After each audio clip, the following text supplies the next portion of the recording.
And today there's a new man at the helm of the Kennedy Space Center. Brian Hughes is now in charge of launches from Florida, and he's talking only to WESH 2 about his new role and the challenges ahead. WESH 2's Megan Moriarty sat down with Hughes this afternoon for that exclusive one-on-one. Megan.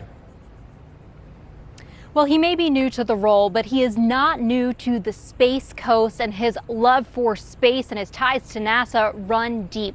I sat down with Hughes and we talked about what's next and the challenges that they face as they are working to launch 300 rockets a year here at Kennedy Space Center.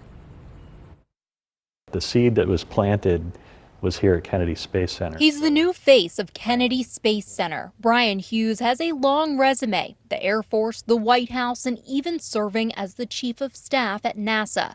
But his time as a city manager in Jacksonville closely resonates with his new title. This is a city. Now it's a city that, instead of ensuring the Jaguars have a good place to play and that the basics are met, it's a city that launches rockets. Now bound for the moon. He's no stranger to the Space Coast. His awe for exploration started at 3 years old. My grandparents had semi-retired to Florida. My mom and dad, my older brother, we visited, and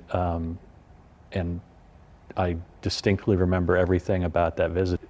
Joining NASA was a dream, and now because of Administrator Isaacman having the opportunity to have his trust and be here at Kennedy Space Center as the director is a full circle dream completed moment for me. That dream comes with a lot on the line, especially with the promise to get man on the moon in 2028. What do you think will be the biggest challenges in the next year? The next year and beyond are the challenges that the innovation and technology and particularly on the commercial end is moving so fast that it challenges the infrastructure here at Kennedy. Hughes says upgrades are needed, which is why they're partnering with Wallops in Virginia.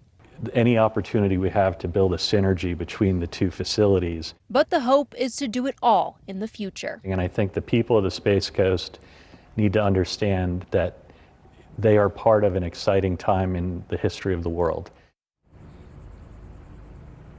And back in January, during our exclusive interview with NASA Administrator Jared Isaacman, he told us about how he wants to have more efforts to recruit engineers as a part of what's called NASA Force. Ahead at 5, how Hughes says he's making good on that promise and what he's doing to keep morale high here at Kennedy Space Center. Covering the Space Coast live at Kennedy Space Center, Megan Moriarty, WESH 2 News.